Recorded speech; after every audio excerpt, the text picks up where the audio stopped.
मित्रों नमस्कार। मैं टीकाराम मीना, पूर्व चुनाव आयुक्त केरला और एडिशनल चीफ सेक्रेटरी, अभी मैं रिटायर हो गया हूँ।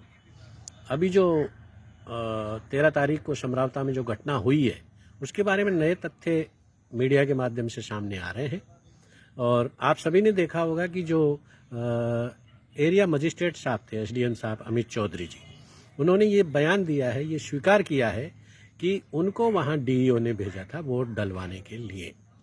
अब ये बात वो स्वयं स्वीकार कर रहे हैं। इसके अलावा वो पुलिस के ऊपर भी आरोप लगा रहे हैं कि पुलिस की नाकामी थी पूरी व्यवस्था को वहां संभालने में।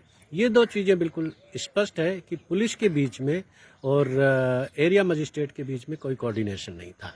एक बात मैं और स्पष्ट कर दूं कि एरिया मजिस्ट्रेट का जो जिम्मेदारी है वो केवल लॉ एंड ऑर्डर, कानून और व्यवस्था बनाने के लिए एरिया मजिस्ट्रेट नॉर्मली नियुक्त किए जाते हैं।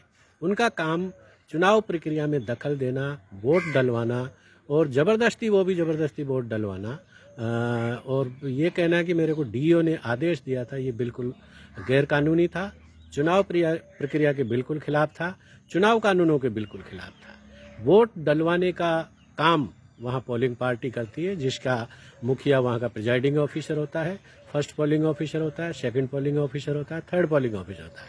उनको मदद करने के लिए वहाँ बीएलओ होता है, बूथ लेवल ऑफिसर। उनका शायद वहाँ भेजने का और वहाँ आने का जो काम था वो ये था कि वहाँ की जनता की जो मांग थी, उस गांव के लोगों की मांग थी, उनको उसको सुनना और वहाँ कलेक्टर साहब को बुलाना और उनकी बातों को कलेक्टर साहब तक पहुंचाना। लेकिन वो काम ना करके उन्होंने वो इल्लीगल काम किया जो उनके कार्य क्षेत्र में नहीं आता था। इसलिए स्थिति वहाँ बिगड़ी और ये पूरे प्रकरण के लिए ये उनका रवैया इल्लीगल और गैरकानूनी उनका ये काम ही पूरी घटना के लिए जिम्मेदार है। बाद में जो कुछ हुआ गांव में, जिस तरह की दर्दनाक घटनाएं हुई और पुलिस ने रात में लोगों को जाके पीटा, औरतों को पीटा, बच्चों को पीटा, उनकी संपत्ति को जला दिया गया, ये बहुत ही दुखद घटना है। उनको पूरा मुआवजा मिले और न्यायिक जांच पूरे मामले की होनी चाहिए, जिससे कि लोगों को